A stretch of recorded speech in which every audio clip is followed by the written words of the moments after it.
कल की दौलत आज की खुशियाँ उनकी महफिल अब रहा गर्दिशों में हरदम।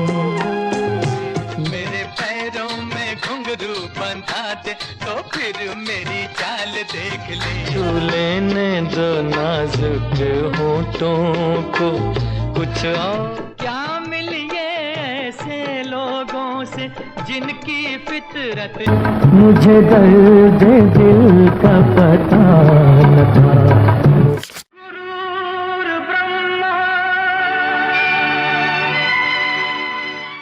चारों ओर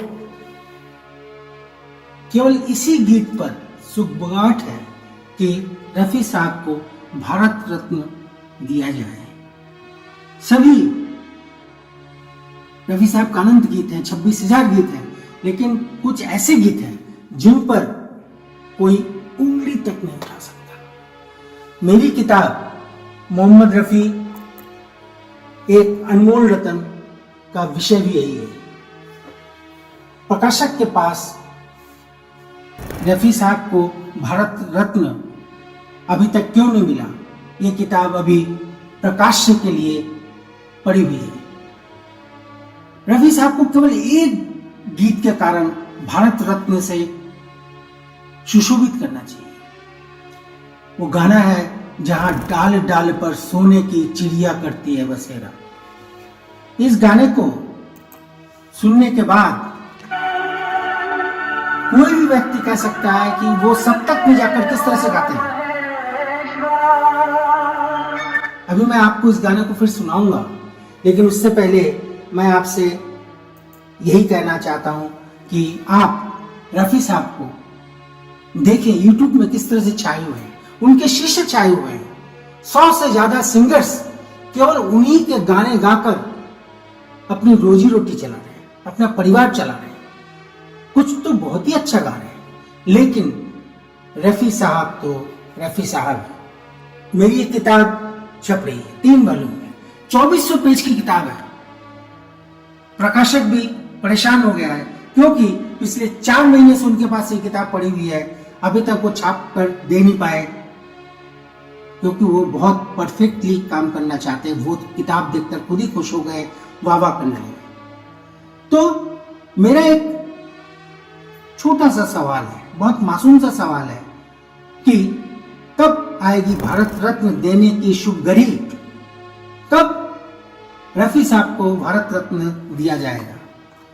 प्रणाम, मैं निर्मलेंदु सुहाना सफर से। जुलाई में रफी साहब को श्रद्धांजलि देने का सबसे उत्तम महीना है, इसलिए श्रद्धांजलि देते वक्त हमें इस बात का भी ख्याल रखना होगा कि हम इस बार उन्हें भारत रत्न से सम्मानित करें। सरकार को यह मुहिम उठानी पड़ेगी कि वो सोचे समझे और रफी साहब को भारत रत्न देते। यूट्यूब में देखिए रफी साहब छाए हुए हैं, कोई कुछ लिख रहा है, कोई कुछ लिख रहा है। उनको बेचने की हर तरह से कोशिश की जा रही है। कुछ लोग झूठ का भी सहारा ले रहे हैं। मैं उनका नाम नहीं लेना चाहता, लेकिन ऐसा नहीं करना चाहिए। अब वो नहीं है, कोई प्रश्न नहीं उठाने आएगा, लेकिन सच्चाई सच्चाई होती है। अब किशोर कुमार और रफी साहब को लड़ा देते हैं। मैं खुद मिल चुका हूं उन लोगों से।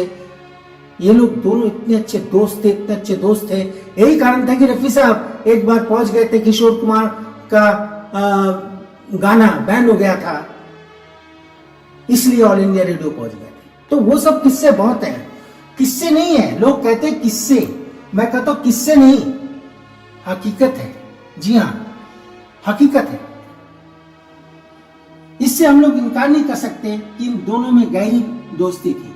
आप अगर कभी उनके बेटे अमित से बात करेंगे तो अमित बताएगा कि किस तरह से वो दोनों दोस्त थे और वो दोनों मिलते थे, जुलते थे और हंसी ठट्टा करते थे।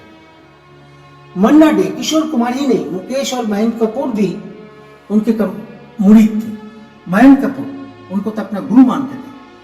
यहां तक कि तलत महमूद ने भी यह स्वीकार किया था कि जो हरकत रफी साहब कर सकते वह मैं नहीं कर सकता।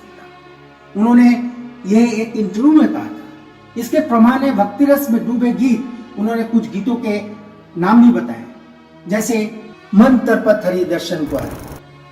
बैजू बावरा का एक गीत 1952 में रिलीज हुआ था और उसके बाद तहलका मचा दिया था। और दिलीप कुमार की फिल्म अमर, इंसाफ का मंदिर है ये भगवान का घर है। जय रघुनंदन जय सिया राम, जय रघुनंदन जय सिया राम, जय रघुनंदन जय सिया राम। घराना का गाना है। एक गाना गोपी का भी है, कल्याण जी आनंद जी ने धुन बनाई थी। उस गाना नहीं कर सकते, इसको आप भजन कहिए। सुख के सब साथी दुख में न कोई, सुख के सब साथी दुख में। तो ऐसे ऐसे गाने वो गाकर चले गए। यह कहना गलत नहीं होगा कि हर तरह के song, sad songs, romantic song, विवाह के गीत, नज्म, विदाई के गीत, भजन, फास्ट सॉन्ग, स्लो सॉन्ग उन्होंने बेहतरीन तरीके से बखूबी गाया है। उनके गीतों में इतनी विविधता थी, इतनी विविधता है बोलिए, क्योंकि आज भी सुनाई देते हैं, जो कि किसी भी गायक में नहीं है। यह बेलाप कहा जा सकता है कि सबसे अच्छे भजन और सबसे ज्यादा भजन उन्होंने ही गाए, क्योंकि भजन और देशभक्ति गीत किशोर कुमार ज्यादा नहीं गा पाए या उनको नहीं मिला कह सकते हैं। ऐसा नहीं है कि वो गा नहीं सकते थे, गा सकते थे, लेकिन ज्यादातर लोग भजन या देशभक्ति गीत रफी साहब को सोचकर ही लिखा था। वो भारत देश है मेरा। हम सब जानते हैं कि आज भी उनके गीत गाकर असंख्य कलाकार अपने परिवार के लिए मुख्य आय का स्रोत बने।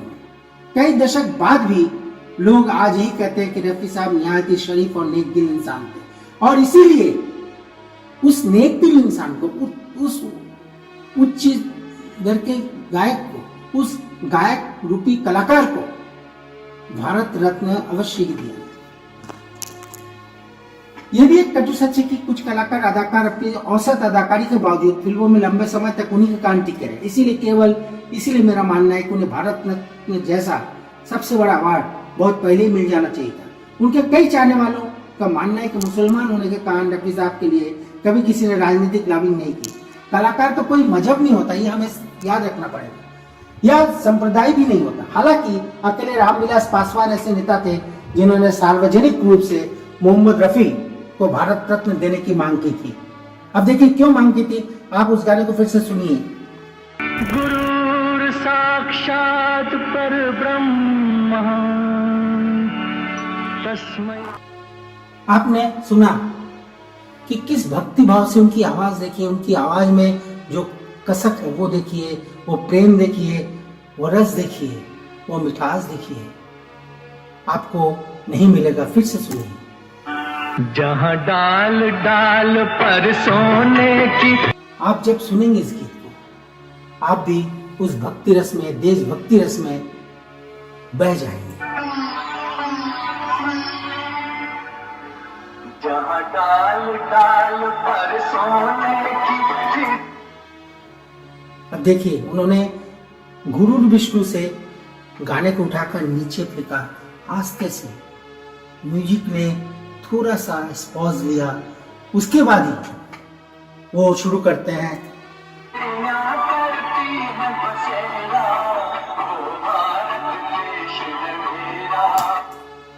जी हाँ, वह भारत देश है हम सबका।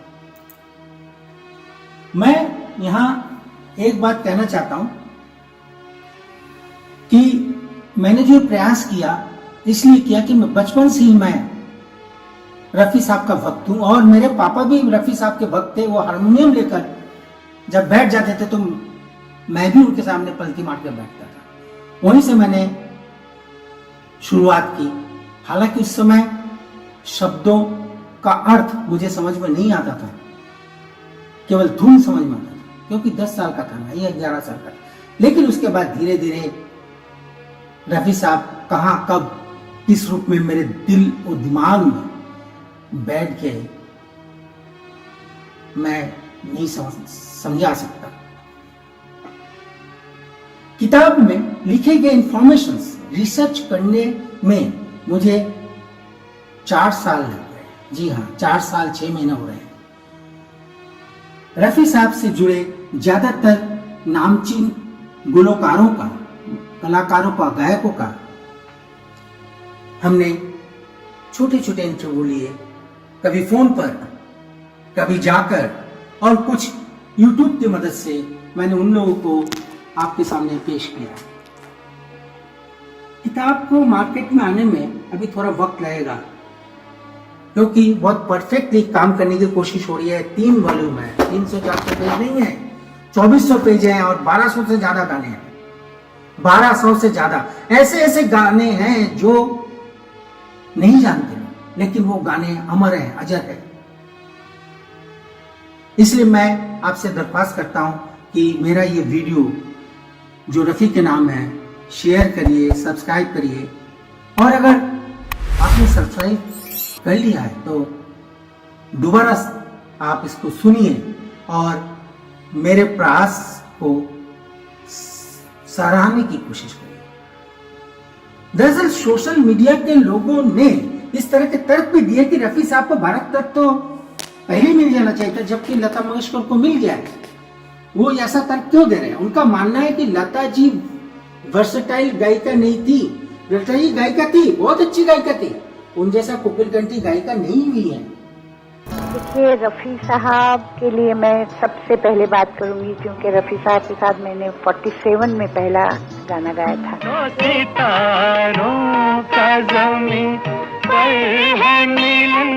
तो रफ़ी साहब बहुत ही भले इंसान थे, बहुत ही अच्छे आदमी थे, और मुझे उनकी एक बात बहुत अच्छी लगती थी कि कभी शराब या पान या सिगरेट या कोई शौक नहीं था। थोड़ा बहुत शौक था वो खाने का, अच्छा खाना उनको बहुत अच्छा लगता था। बातचीत भी उनकी बहुत ही अच्छी होती थी, कभी कोई किसी को खराब बात करना या गुस्से से बात करना, गाते तो थे ही अच्छा, मतलब उसमें कोई शक ही नहीं है, और बहुत अच्छे आदमी थे। चली चली रे पतंग मेरी चली रे, और बड़े मतलब धार्मिक उनका ये था, हमेशा कहा करते थे, शायद वो मक्के भी जाके आए थे मेरे ख्याल से। जी उनके मुझे एक मर्तबा कह रहे थे कि उनको कोई पाँव में तकलीफ थी, तो मुझे कहने लगे कि पाँव में मेरी तकलीफ थी, पर तुमको मालूम है कि मैं वहाँ गया और आबे ज़मज़म हमारा जो होता है, जैसे गंगा होती है तुम लोगों की, वैसे हमारे यहाँ आबे ज़मज़म हम लोग मानते हैं, बस उसमें मेरा पाँव धोने से मेरा पाँव ठीक हो गया। मतलब वो इस तरह के ये थे कि इतना मतलब भक्त आदमी थे, पर उनके मुंह से मैंने कभी किसी और धर्म के लिए बुरी बात या बुरी असर कभी मैंने सुना नहीं। बहुत सबके साथ बहुत प्यार से पेश आते थे, और बड़ा मतलब इत्मीनान था उनके इसमें, गाने में भी था और स्वभाव में भी था। बाबा। लेकिन वर्सेटाइल अगर कोई गायक है तो है रफी साहब। उन्हें आप पुरस्कार न भी दे, तर्क दे रहे हैं यूट्यूब में, तो भी वो भारत रत्न है, और भारत रत्न है। अब एक प्रश्न मैं पूछना चाहता हूं, अगर वो हमारे देश में नहीं रह जाते, अगर वो भारत में नहीं रह जाते, अगर वो पाकिस्तान चले जाते, तो पाकिस्तान के रत्न तो कहलाते ना। पूरी दुनिया में उनको लोग चाहते हैं, पूछते हैं, और घर में मंदिर जैसा उन्हें एक स्थान दिया हुआ है। इस देश में सच्चे कलाकारों की कोई कीमत ही नहीं है, वरना उनको आज 43 साल हो जाने के बाद भी लोग याद कर रहे हैं, उनके गाने सुन रहे हैं, उनके रिमिक्स बन रहे हैं, उनके ऐसे ऐसे रिमिक्स बन रहे हैं कि कोई कह नहीं सकता, कोई सोच नहीं सकता। धीरे से जब वो फुसफुसा कर गाते हैं, इस रंग बदलती दुनिया में, इस रंग बदलती दुनिया में, इंसान की नीयत। आप सोच सकते हैं कि एक से एक गाने उन्होंने गाए। आज की रात मेरे दिल की सलामी ले ले, दिल की सलामी ले ले। आज की रात मेरे दिल की सलामी ले ले। टूटे हुए ख्वाबों, टूटे हुए ख्वाबों ने। एक से एक गाने, एक से एक गाने सदाबहार हैं और आजीवन सदाबहार गायक रहेंगे। उन्हें प्रणाम।